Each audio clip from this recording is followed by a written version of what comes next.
داداش بزرگی هم نبود که همینجا Preview. تو به این حرفا میخوری بس سعی شیر با کیک بخوری بابا زیادم حالمو خراب کنی تو میگیرم و فکر نکن دیگه یه جایی میدم میتونم احترامتون رو یادم اگه جا باید دیگه سیما میشه و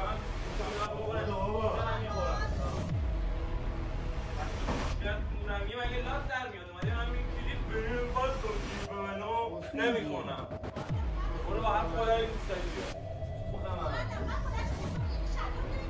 آقا شما بحث کن یه دقیقه برشم بیام بی خداها بس کنیم دیگه شورشو در بردیم شاید برو یه چیزی بهشون بگو برو دعواشون کن چی نیما؟ بازه چی گرفتی الان؟ باشه چشم هرچی نمیگم من به دستی بابا سرم بکنم جانه ندونه خب برده باشه ما بیا خودمون سرباره منو بالا نکن Preview.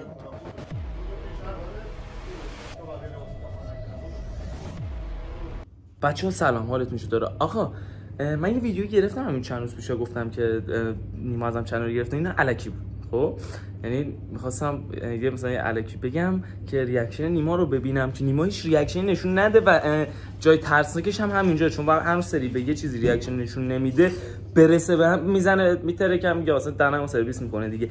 الان مامانم زنگ زد گفت دارم با نیما میام خونه. خب بعد میخوام دوربین بذارم که شما هم شاهد این صحنه ها باشید، حتما ببینید بچه‌ها این ویدیو رو. فکر کنم که بعد از این ویدیو بعد خدافظی کنم باهاتون و چیزی هم من نمیمونه، ان شاءالله بیمارستان بعد منو پیدا کنید. خیلی مخلصم، حتما نگاه کنید، لایک کامنت سابسکرایب یادتون نره، عاشقتون.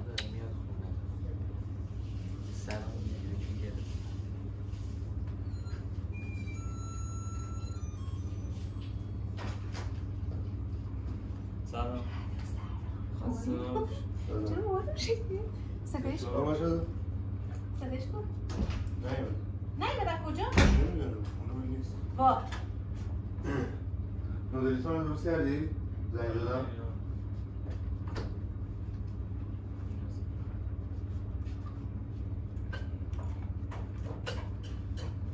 بابا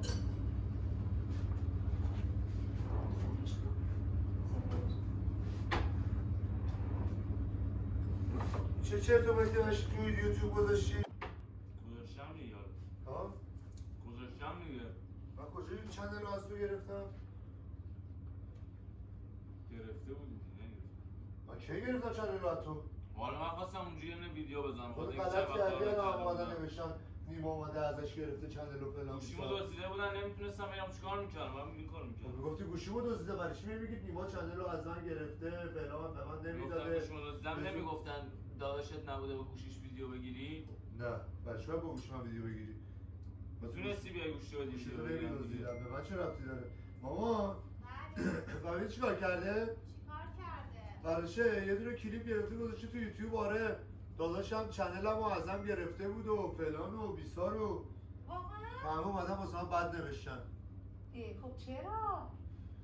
خب گرفته نگرفته بود که گوشیمو دزدیده بودم میتونست گوشیشو بدم ویدیو بگیرم که کل طرفدارای من کل بچهای چنل من همشون منتظر این بودن من 2 ماه یه دونه ویدیو واسهشون نذاشته بودم. خب شما ازش خواستی که بهت نداده؟ نه خب دیگه باید میخواستی. وقتی شما نخواستی بیاد بگه چی؟ شاید پیش خودش گفته که نمیخوای دیگه کلیپ بسازی. مگه میشه؟ نمیشه که نه کارت اشتباه بوده. بعد دیگه اونجوری گذاشتم دیگه. حالا الان دیگه چیه؟ اونجوری بحث میکنم دوست داشتم گذاشتم.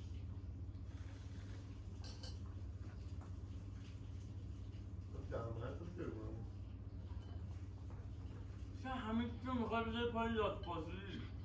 لاتبازی نیست آقا، زر اضافی زدی. همیشه میخوای همینجا بذاری پای لاتبازی. میگه زر مامان نبود الان زد دهنتون کنه. خب شانس رو با مامان اومدم.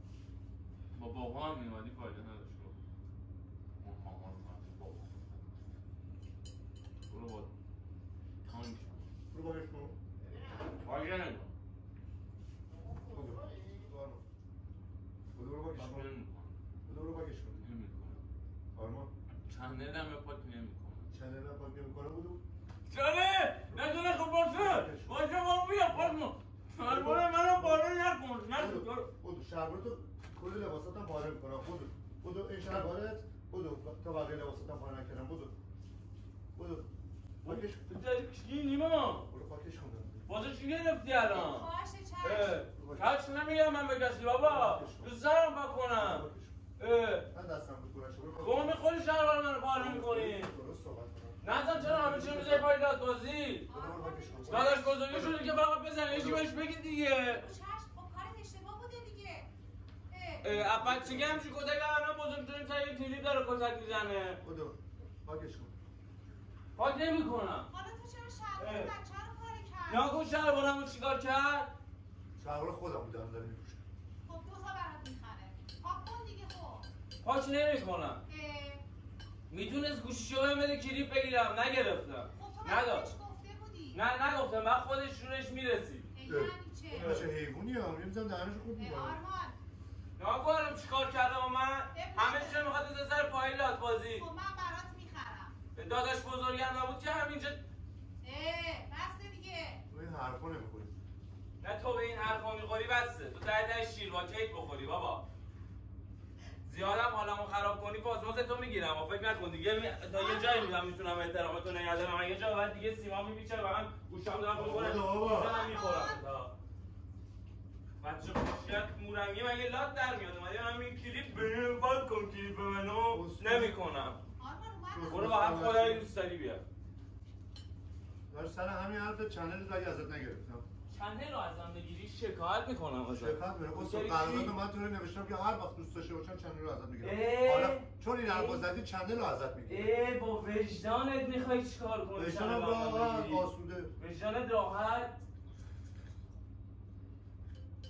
احترام هستی بدبختیاشو من کشیدم سختیاشو من کشیدم گوته بخور 35,000 تا ساب بهت دادم بدبختی کشید چه بدبختی اسکو تو دادی از کیش به من دادی برو یه چنل بزن فردا برو یه چنل بزن ببینم چند تا میای بالا چنل بزنم آره. همینی که الان هستش اینا چنل من- منه چون باش. هر کی که تو شهر طرفدار منه فنای من دوشه شک بابا تو اصل تو خود فن پیج منی من فن پیج تو هم من فن پیج تو هم میزنم زیر یادت نره زمین روزای سخت کیلاتت کرد یادت نره کیلاتت کرد نزدم هر دست رو بلند نکردم میترسی وای نیما نرو تو مخ من من بلند شدم شما این شلوار رو بگیرم شما بابا شما بس کن یه دقیقه بلند شدم بیا به خداها بس کنید دیگه نمیخوام شورشو در آوردین شاید برو یه چیزی بهشون بگو برو دعواشون کن بدو دعواشون کن اومد نشست پیش من یعنی میخواد بتونم باشه خب بس کنید دیگه اونم سگ منه اگه میخوای چنل رو بگیری سگمو بده یکیشو انتخاب کن حرف اون دوست داری والا هر روز من یه چنل دیگه میزنم ببین چه جوری همه بیان دوباره تو با چنل شما خودم. دو- قرآن رو سریدم شورت منو پوشیده اه. زندگی ما آدم داره میگه چنل مال من شورت من واسه آرمان شلوار واسه شلوار منو میگه شلوار منو باره کردی حالا سر یه شورت داره بس میکنه بس کنید دیگه خجالت والا چیز بکشید شخصیه. سر یه چیز شخصی بی‌ارزش. نیست شورت آرمان بس میکنی شورت من عمومیه خودت میدونی عاشق بره ناقلام شورتش بره ناقلایی بود خب برات میخرم نمیخوام آقا دیگه بعد نگو مدل چنل هم الان میگه نه نمیگه اون چیزی که قرارداد با من نوشت خب فقط به من گفت امضا کن به من نگفت این شرایط خب من یادی کنی من به داداشم اعتماد کردم این رو زمونه آدم از داداشش میخوره به قرآن من الان هم اگه خریدای دیرگی را بردار دیرگی خجالت بکشی الان هم دوربین گذاشته بودم میدونستم بیای تو میخوای بگی خب گذاشتم که بدم چنلم ببینن اشکال نداره فقط آره گذاشتم همه ببینن که میخواد چنل رو بگیره ازم بابا من خواستم بگیرم الان دادم که من چنل ازت گرفته بودم که باید اونجوری گفتی اگه میخوای اینجوری میشه دادم من یکی باشه من چنل ازت میگیرم همین که چیزو الان خودت گفتی میخواستم بگیرم ولی قشنگ دیگه بیاسا